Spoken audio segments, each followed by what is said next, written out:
Well, I'm a soft kind of guy. You're soft. So this is your lair. This is the side we don't usually get to see. Yeah, this is where. So this is basically if there was a cigar in my right hand. This is what you're going to experience Monday morning at 6 o'clock my time. Sunday 3 yours, whatever. So Right. you got it. Cool. Cool. I love it. I love it. I love seeing the behind the scenes. Of course, everybody does, and in a way, isn't this what it's all about? What's behind the scenes in your life? It's what Exactly. you're experiencing imaginally. It's like fudge, man. I mean, is there a better adventure? No, No.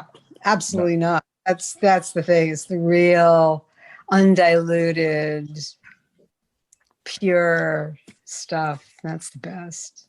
Yep. Yeah. Yeah. So where would you like to dive in? This is technically your call. I know you want to share it with the world and all that good stuff, but Yeah. how and where do you want to dance today? Oh my gosh. The amazing thing, 20, is that,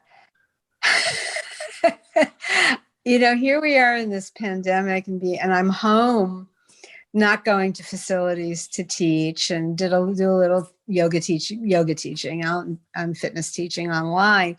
But that's minimized now quite a lot. I'm really teaching just one class a week online, Facebook Live. And that's fine Look how because with look everything, how stressed out you are. I, you can see I'm tearing Yeah, my yeah, hair. I am busier with the most amazing projects yeah. that have all evolved since since Manifesting Mastery, which I did from August to where it rolled into, as I just was finishing that, was pretty much time when we started up Dream Driven Day Right, in right. October. And then everything has just what's the word? I want to say not extrapolated, but it's just catapulted Yeah, from nice. that.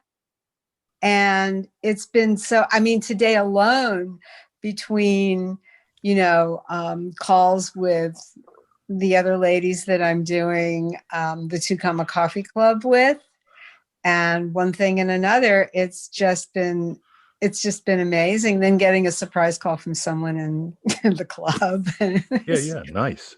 It was very nice. So It's funny because we talk, like I mentioned when I'm doing all the crass commercials like manifestingmasterycourse.com, change your life in a season, all that crap, you become friends. And then if I talk about Dream Driven Day, I talk about the family that comes from it. And isn't it true? Isn't it honey, true? oh It's my God, the connections, the depth of the connections.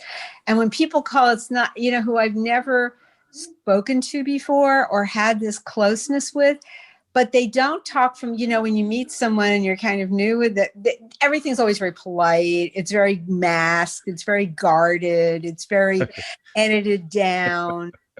It's always the cookie cutter responses until you get to know, maybe, then maybe they'll overshare or something will come up.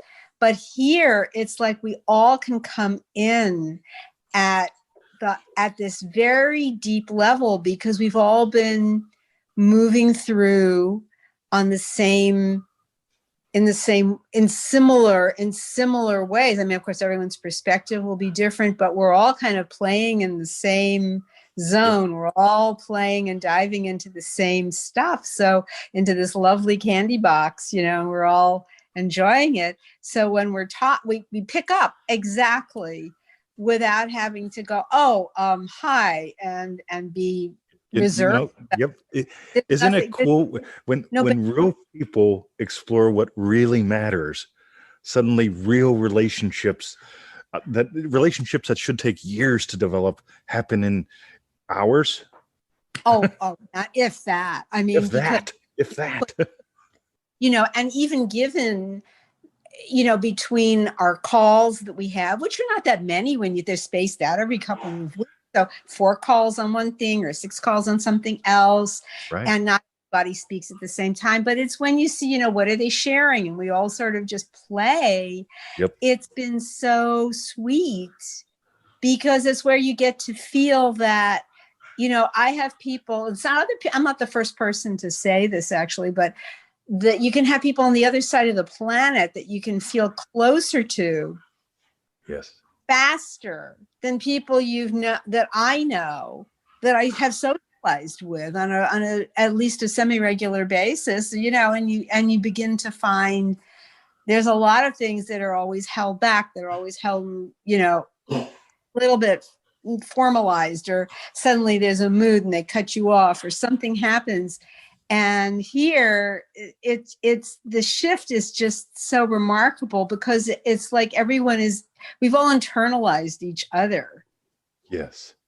In a very sweet way. So we can, and people will start sharing stuff or releasing stuff that they've held up and pent up so long. And nobody ever comes on them and tries to negate it or shame them out of it or belittle them. It's always everybody's very supportive, honoring where that person is, encouraging them to go further, and where do you get that in life? Not very many places. I mean, we talk about, sometimes we do groups and we talk about safe space or something like that. We're holding space for you. But this is where, kind of, you know what safe spaces for me? It feels like frozen peas. It's like, yeah, they're not going to beat me up. I get it. But are they fun? I mean, like they can be useful in an injury. You take out your bag of frozen peas and you slam it on something that just doesn't feel right. I get it. But like safe space versus like, having a dance partner. You and I get to dance today. You and the 2 Comma Club. What's the website for that? Yeah, the 2 Comma Coffee Club. 2 Comma Coffee Club. 2 Comma Coffee Club.com. Yeah. Got it. So it includes the word "the," right? I think so. I have to. I mean, if it doesn't work. Yeah. Either way. Right. Either way. Yeah. But how cool is that? Because is the 2 Comma Coffee Club a safe place? Oh my God, I don't think so. I mean, I tune in and you guys are having way too much fun for it to be safe.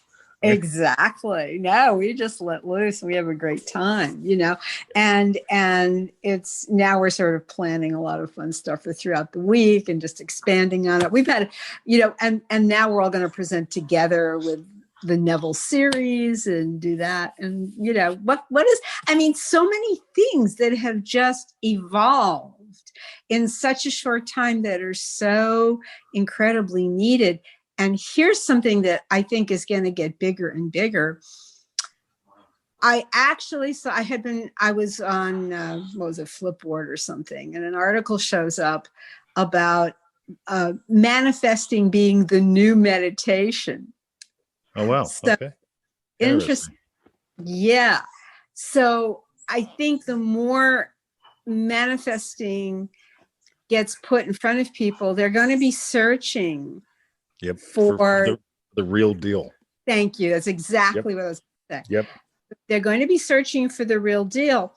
So being someone who teaches the real deal and has been mentored by the real deal is a huge difference, as opposed to, other things that they could find. I mean, everybody's going to find who they find, and some will have a different approach, and that's fine. But eventually they'll keep going. If it doesn't work, then they'll say, why isn't that working? Then keep going until you find what does work. And it's there. I had a chiropractor that you would adore. And his name was Tim Allison. And Tim eventually closed his practice and went back to his alma mater to teach chiropractic philosophy, because he was really, he's like I am. He's a purist, right? So when I'm a purist in my field, he's a purist in his field. Right. And Tim was what they called a box on the wall practitioner. And most people have never heard of these guys. And what they do is they don't do x-rays. They don't do diathermy. They don't do any of that stuff. All they do is palpate and adjust.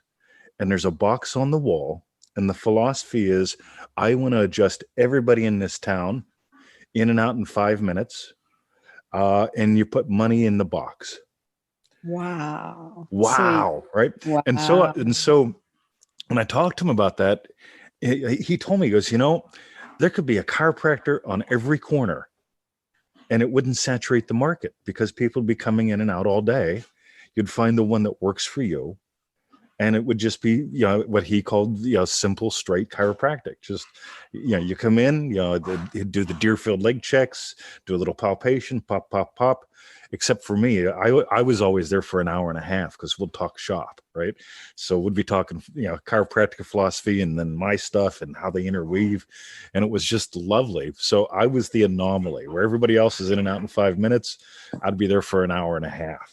And it's so cool because the real stuff is like that.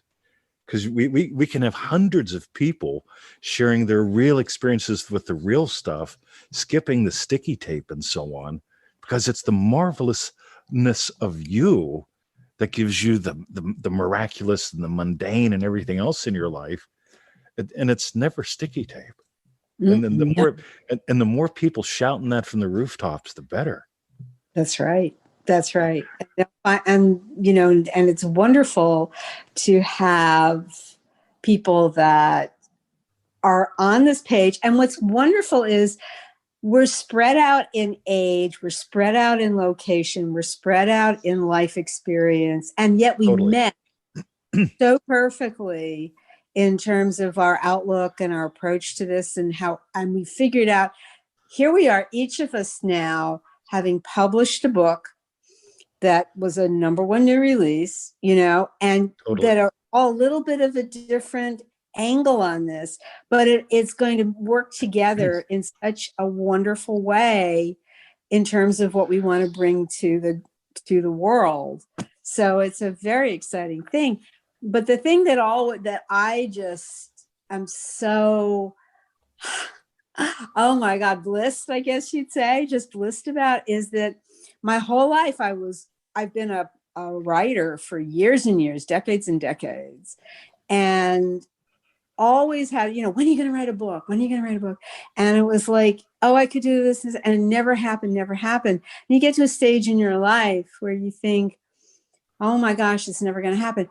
And then and because of you, or because of where I was in my manifesting, that I was ready to be open to this in state of best-selling author or state of new release author, that when you said, this is how you can do it and make it happen, it legitimized it in a way I never would have imagined in my whole life, because the technology wasn't there in the way I would have at that time. And I let a lot of things, being a class A procrastinator and a few other things, and perfectionist, and having to get over a lot of those issues. And the fact that all of us in this group have somehow jump-started each other doing this, it's the best kind of epidemic to be an epidemic of authors. And we're all having our own concept of what this is, and it's working, and it's the most exquisite thing, because it's direct. It's just moving it out there from us, and people who were sitting on their creativity or on their manifesting ability to manifest a book, and we're just kind of sitting on it, are now breathing it out and giving it life and bringing it out to the world. And that is the most, one after another, we're like a little train of elephants walking along, and with the trunk on the tail of the one, and it's just adorable, and it's the most delicious thing to be in the company.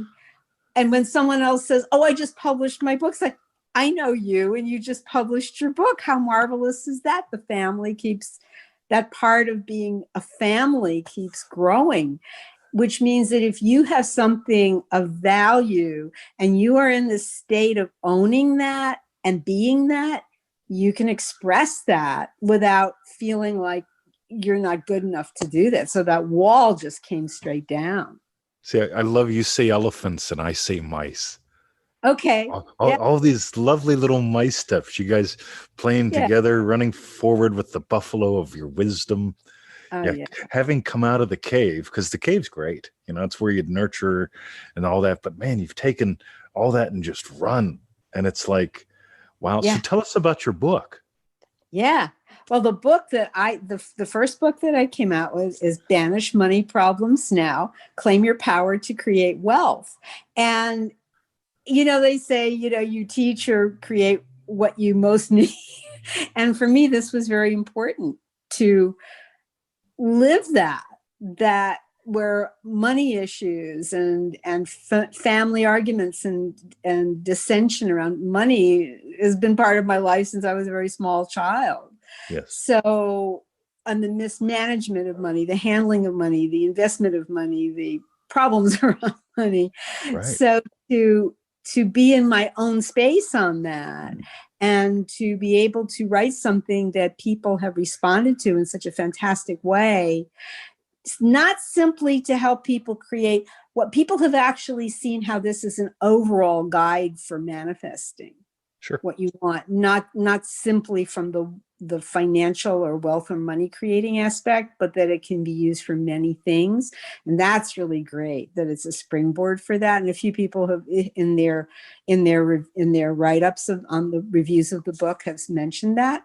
And I love that they saw that there. So you wrote a book with money in the title that helps people experience richness. Yeah, exactly. I'd say that's a nice.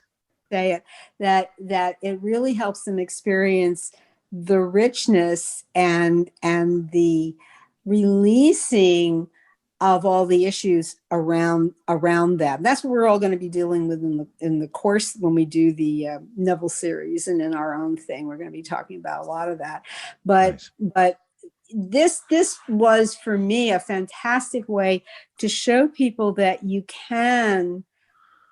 have to understand what state you're in, the primary states that you have, your dwelling place, and that from that you can bring wealth, richness, and actual money into your life. So it really changes your whole perception of yourself, your perception of your ability to do it. Because a lot of people grow up not believing in themselves, or that, that voice that they carry around in there, that's told them this or told them that will prevent them from ever having very much. So there's that's, you don't have to live with that. It's just something that got laid on you. So I had a lot of fun with that. I have a whole thing in there about a large part of it actually is explaining what Neville meant about others or you pushed out. And, a lot of people wonder, because that's one that people have an interesting time with. What is that? What does that mean? I love that you say interesting time. I'll say twisted time. It is a very twisted time, but it's the whole idea of, it's what, what that is. And I have a lot of fun with the image of layering your selfie over someone else's selfie, which is kind of looking at it in the way you'd look at it these days. So it was fun explaining that. Now I'm working on my next, but I'm very close to finishing it actually. So I'm just kind of doing little embellishments on it, but I'm about to put out my second one. I have the cover already. It's great. Nice. And it's going to be great. That was designed by one of my cohorts, the great Lene. And one of your partners in crime. My partners in crime. I know, it's so amazing. She came up with and I supplied the photos. So it's great. So it's going to be a lot of fun when you see. I mean, I could talk about, it would take me longer to talk about. Of course, you just see the picture. It'll be a lot of fun. But this one's going to be about, really about getting people who are about control freaks and pleasers. And so let me guess, you're familiar with this terrain. Yeah. In a word, yes, I am. So did you know? So one of my Native American mentors tricked me one day, but I'll just go straight to the punchline. Ready? Yeah. In tradition, in North America, generally speaking, there are no general practitioners that are medicine men. It's like the healers and the medicine men were all specialists. And so it's like, all right, and what you were good at was what you and your family experienced. So it's like, oh, okay, cool. So like, what I'm good at is X, Y, and Z, because that's what me and my family have experienced and what we have a lot of understanding about. Yeah, Right. what I'm not good at is this other thing, right? I know nothing about that. So like, PTSD and anxiety and so on, I'm your guy. Growing up on welfare and thinking that the girl next to you in line at the cheese line is going to look down on you because you're on welfare. I mean, I get it. That's all my batshit crazy. And I can help people with that. you know, uh, you know, being psychologically unemployable and running a very profitable business. Again, I can help people with that. But what I can't help them with, God, there's this massive list of like, I don't know. Yeah, I have no idea. But here's the cool thing. You can help them with what you can. And I can go, oh, you have to meet this other medicine man, technically medicine woman, right? Yeah, Whatever. you have to meet her because oh my God, she knows your shit way cool, right? Yeah, versus me, I'd just be like spouting dumb shit. It's like, Well, whatever you say, there'd be some inspiration there, I'm sure. But yeah, it's my little corner of the market here. So totally. this is the and then the aha that I had, and I talk about this too in the introduction, is that as I was originally just going to aim the book to the control freak side about how to tame that and really come into your true power, because people that control freak aspect, and some people love to call themselves control freaks. It's actually a borderline personality disorder, but it's popular parlance to say, oh, I'm just a control freak or she's a control freak. But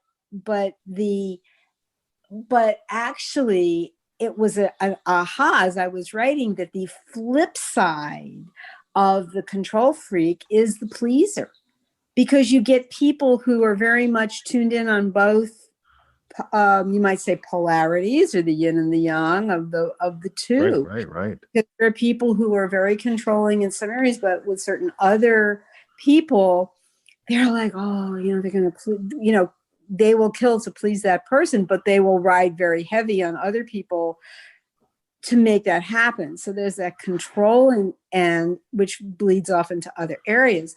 So without getting too complicated about it, I'm working through how these two fit in together. And then, of course, in some case, everybody's going to have a different percent of that. And some people very little of one and almost all of the other. And that's, going to depend on the circumstances and the person and all kinds of other things. But there's definitely a connection between the two. And so I'm having a lot of fun exploring this and then working with Neville's guidance, your guidance, to show people that's not where your true power is, and that's not where true pleasing is, and what that really is, and what that really means, and what real control is, and what really that pleasing aspect, and it's not the same thing at all as what people think.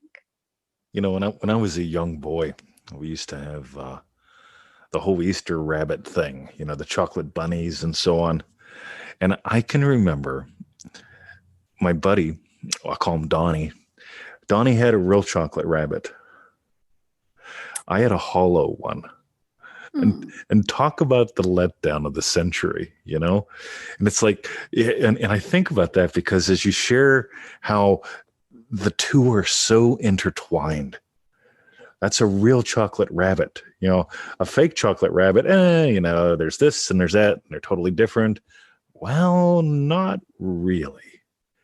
When you can chunk into that size range of showing, this is how they interweave. This is how they feed each other. And if you don't get both sides, yeah, you do want to get both. I mean, they could have been separate books, like a part 2 book, a sequel. But I thought, let's just get the whole thing under one roof, and just kind of play from that aspect, because they peanut will butter and chocolate. Peanut butter and oh, that's yummy. So love it. So this is, you know, a great playing field. It's really, a lot of people, you know, have mentioned it too, are excited. Now I gotta just want to finish it. You know, it doesn't have to, it's not going to be lengthy, but you know, just need to put in touches and get out of my guts. I'm actually even saying I got to get this book out of my guts. So for this to happen, I mean, I just want to say for the record here that I mentioned to you, I think more has gone forward in my life in these 6 months or 4 months, whatever, from August when I started Manifesting Mastery, after, you know, knowing and corresponding with you for about 3 years off and on, through Dream Driven Day, than probably had happened in the 10 years before. I mean, I tend to think, sure, because so much suddenly got unearthed and moved forward. And it was just, those things are just extraordinary when they happen like that. And in a great way, you know, it's not like you go in a room and people are, you know, the thing is with a lot of those processes and you know, that are fun to do, and people get really addicted to doing those kind of processes too, where you get in a room with people and you're working very intensely for like about a long weekend or several weekends over a period of however many months or whatever, or they send you on a quest or something happens, right. And the whole thing. But the problem is, a lot of that is only going to work for you when you're doing those things. So it's like going to any kind of convention or conference or somewhere. You get very pumped up. You're like at peak levels all the time. Your adrenaline is up all the time. You don't get a lot of sleep, and usually that deprivation of course is what feeds it. To push you over the brink, because you're tired, so your defenses are down. So boom, you know, which is when a lot of enlightenment things will happen. But at the same time, it's only going to work when you're feeding the beast. So you have to keep going back. You have to keep going back. But what happens in between? You know, So you want to know the NLP joke? Sure, what? You have to keep going. Tony Robbins has to keep having longer and longer firewalks and charging more and more for them for you to get any benefit, versus what we did in Triple D and in MM was created something that ripples. I don't want anyone to need a cheerleader. Fuck, man. I want people to wake up in the morning and just still be riding the waves and stirring the pot. And because, man, if you need it's time to go get my cheerleading and my fire. No. No. See, that's what it is, because people, then you end up living just for these very big hits. And you know, like someone once described it to me as, you know, you go to this thing and you fall in love with a room full of people for 3 hours or whatever it is. Totally. And then it's over and it all dies down. And then you go back to your life with all the same fucked up things that you had before. And you run into the person and they're still saying the same shit. They're still plowing the same field, but you're looking for like, well, where's you would want for them that something has manifested in their life because of that experience, but all they're looking for is the next one of those. The next mountain, next mountain peak. Get out of the room. They have to keep going back. So here, like you say, there's ripples moving forward, and we have a way, not just a question of holding each other accountable, because that's another myth. There's another one. Yep. I need someone to hold me accountable. No, get your state where it's that you know that everything is coming from your state, and then you can deal with that stuff. You don't have to hold anything. There's nothing accountable. There's nothing that's secondary cause. You don't need somebody to hold you accountable. You know, so the more I see that, you know, I experience this, the more extraordinary it is, because there's so much you don't need that's coming from out there. Yep. once you know what your states are, and it's like, wow. Well, you mentioned that whole peak experience mountaintop thing.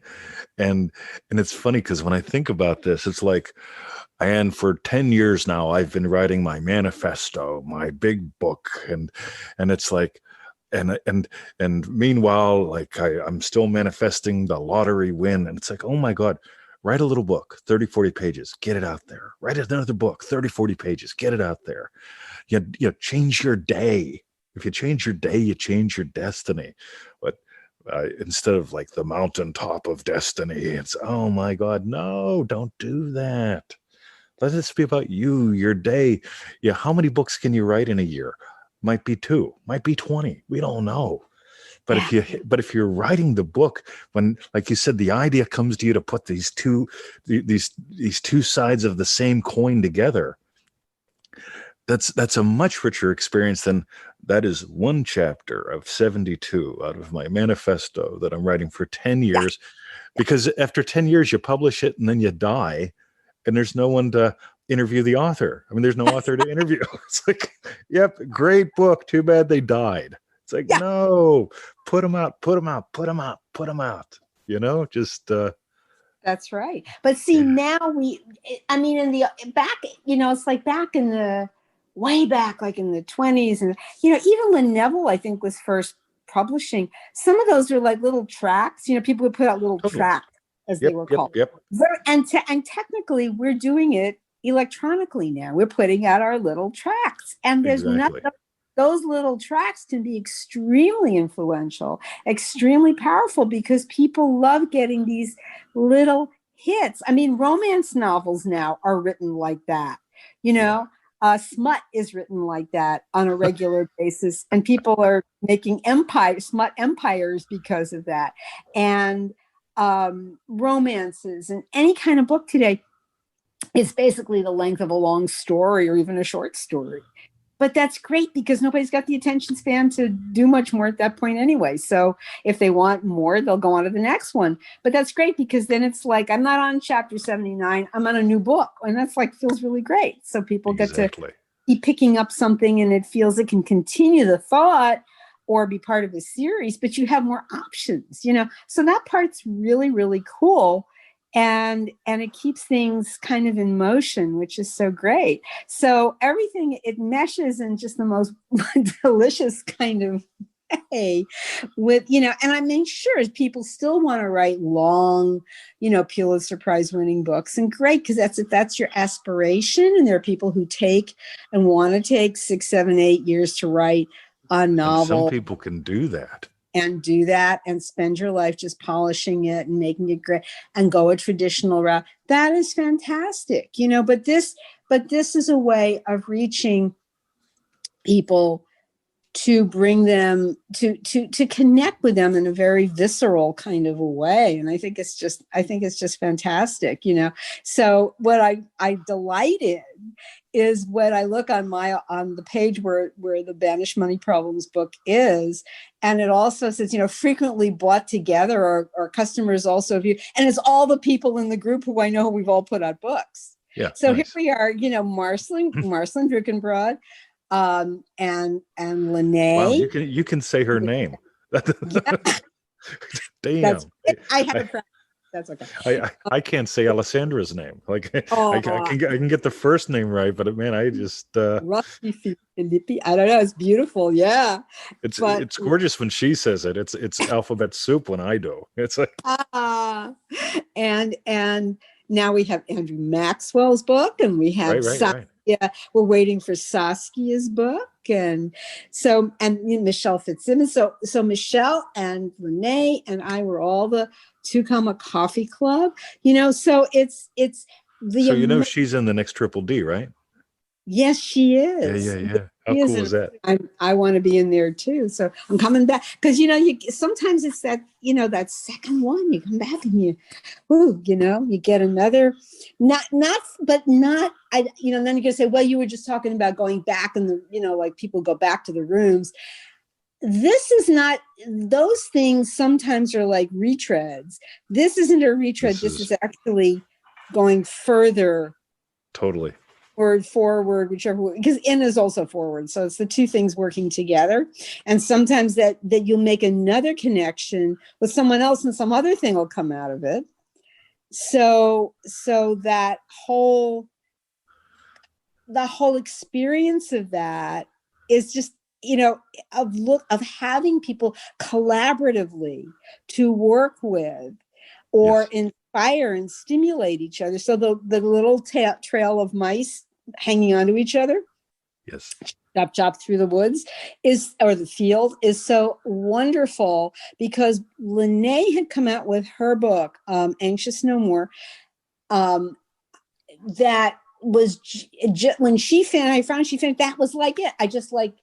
That just lit the match for me, and I sat down and I got my book out, and then whoever else came after that did their book, and a few followed, and it's like it's just so extraordinarily wonderful that everybody has taken this and run with it, and it's or been inspired to finish something they were kind of dabbling around on and actually got into. So for someone watching this who might be feeling they have that, that unfinished novel or in the attic, or the painting in the closet, and things that they want to really see evolve and bring life to, yes, this is where the manifesting is, and what that actually means. So there's a lot of things I'm going to be exploring that are like opposite things that people don't quite understand, like visualizing versus what was I talking about with somebody? It's visualizing versus feeling, the difference of those things. Manifesting, which was John Morley, I think, in the group, who's made that incredible distinction between creating and manifesting, which is brilliant. And really getting kind of under affirmation or law of attraction versus assumption, things that people that they need to, where people would, the difference coming out so they can understand why one works and one doesn't. With visualization, 20, you may remember that way back there was a woman named Shakti Gawain who wrote the book called Creative Visualization, which was extremely, maybe the 80s, I don't know, she's not alive anymore, but that book was a seminal book because it got people the idea that by visualizing you would create. And I'm sure to the degree that it could, it probably, because that's what there was at that time, a lot of people were very influenced by that book. So from the New Age, it was a very seminal New Age piece of philosophy and work. And that's why to this day, people get a little stuck on the idea, I'm visualizing. So what's really cool? What? So you're going to love this. When you look at the older books that came out in the age of radio, they always talk about affirmations, inner conversations, and this goes out like radio waves into the universe and comes back to you like radar, right? Then we fast forward to like what you're talking about. What was the big thing in the 80s? Cable television. Suddenly everybody can see all the cool shit right from your own home. So of course we have to have books on visualization coming out, because what are we doing in our spare time? We're all staring at the cable television. and so we move a little bit more forward in time. And what are we talking about now? Everyone's saying it's like quantum mechanics. Because we're in a quantum mechanic kind of science. And it's so cool, because in the end, where I see where where you're going, what you are, when in the end it's my imaginal experience, what I fully accept and feel is real. Wow. Yeah. So it goes beyond science to what? Hello, Brucey. Bruce. Hi, Brucey Yeah, boy. handsome. for anyone listening, any of the weird noises or heavy breathing, that's been Bruce. Bruce. I got a heavy breathing cat next to me. The cat, I'm calling him the catalyst. The catalyst. Love it. All right. You go eat Emmett. All right. Dad's got another about 10 minutes or so. All right. Yeah. You go eat Emmett. Go have Emmett for dinner. Yeah, he's already done that. To separate you. All right. So you go eat Emmett. I love you. Go eat Emmett. Love you, Bruce. Yeah. So it's you're right. It goes with the technology in a lot of ways, but it really, but so people have to, you're right. It really fit in with that whole cable TV concept.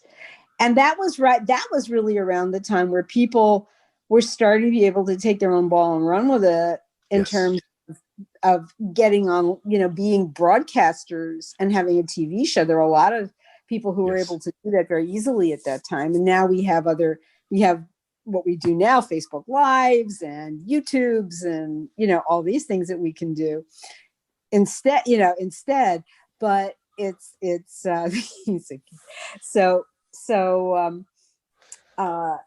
you're right. But the concept, that visualizing concept, it's still very stuck in people's minds. So when you want them to go in and get into feeling, then you have to, what the concept that actually goes really well with that would be AI or not AI, but VR, virtual reality, more than artificial intelligence, but virtual reality. Because if somebody puts that thing on you and you think you're got to have you're getting all the stimuli.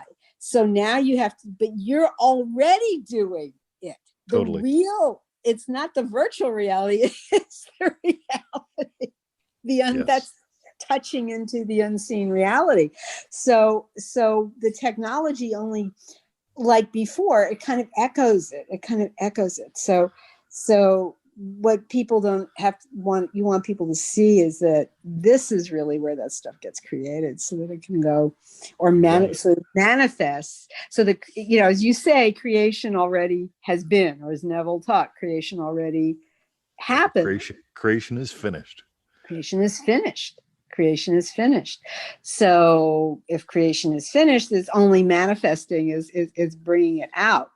So whether you say they're dead states, I sometimes like to say dormant states, but dead states is probably the more accurate of the two.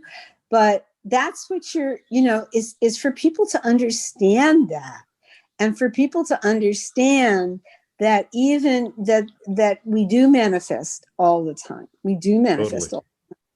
One of the things, I've talked about also when I do on my podcast on the Shazam show, which I haven't been doing much lately. I may change the name. I want to do different things with that at some point.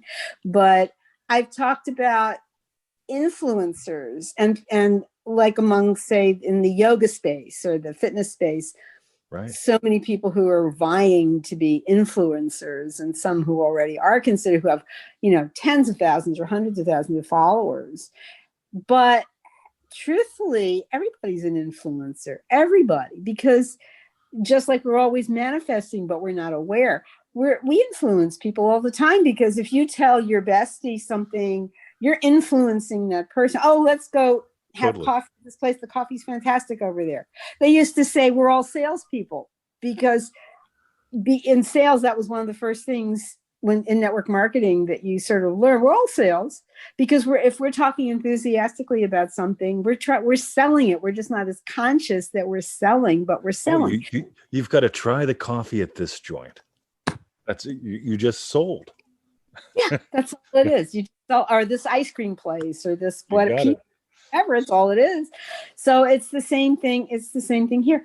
So people are always influencers, and they just don't always see that.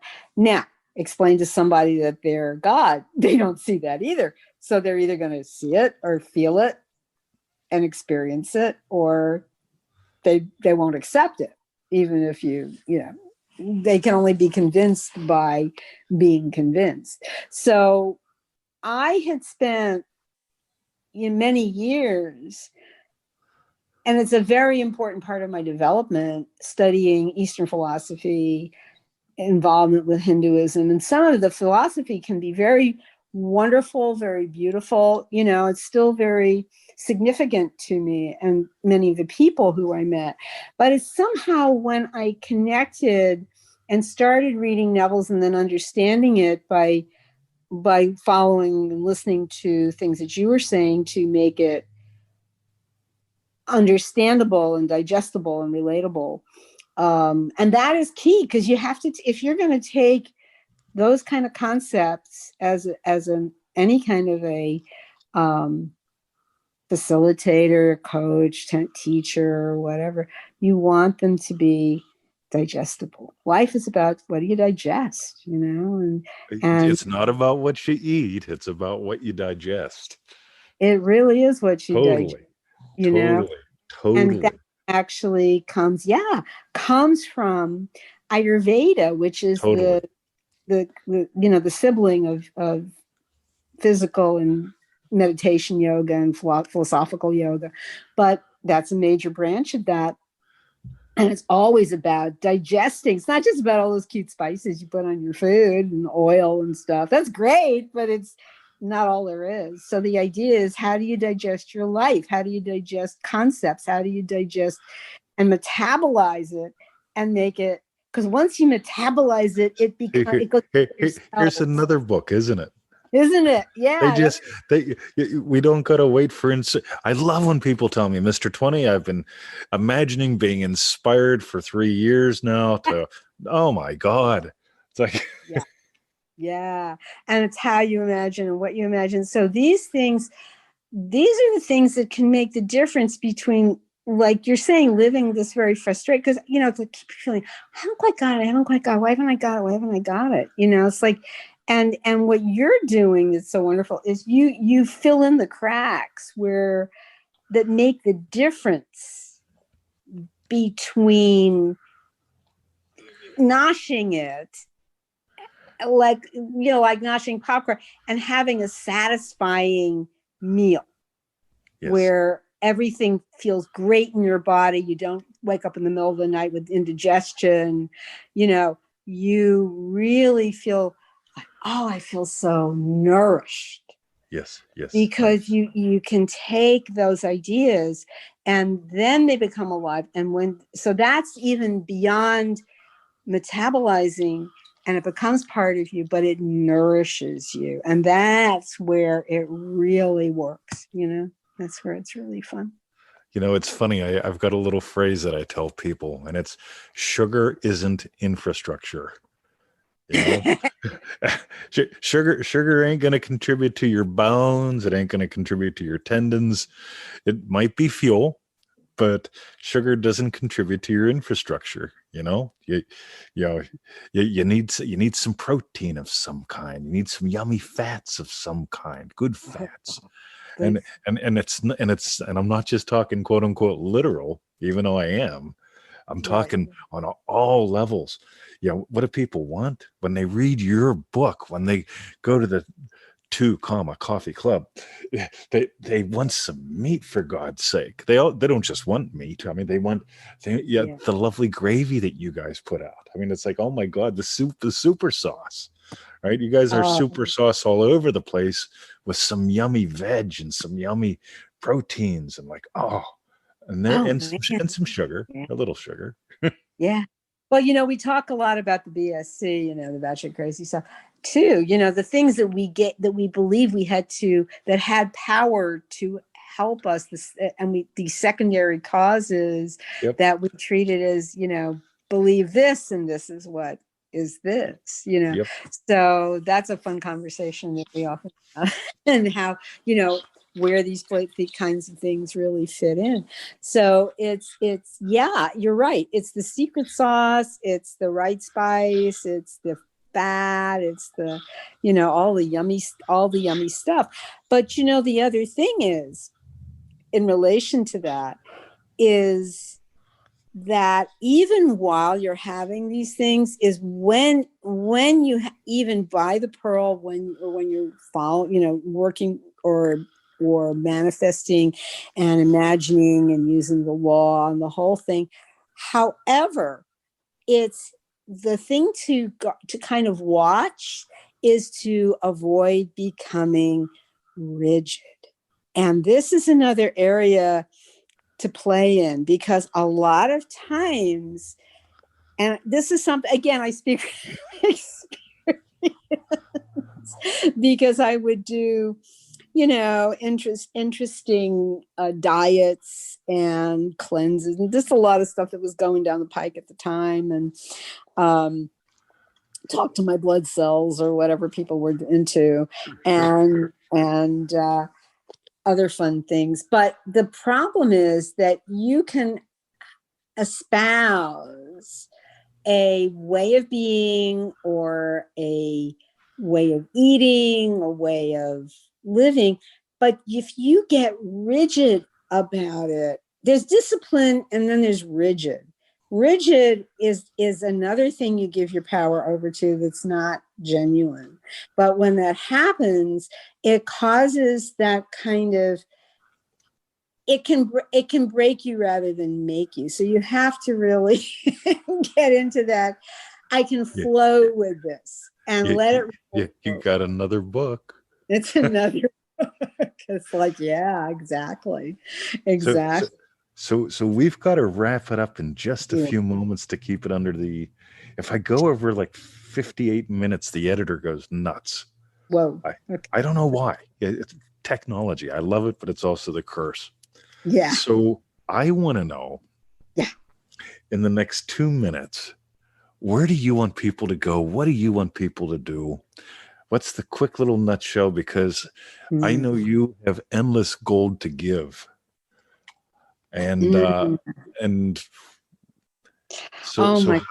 that's the thing. So where do you want them to go? What do you want them to do?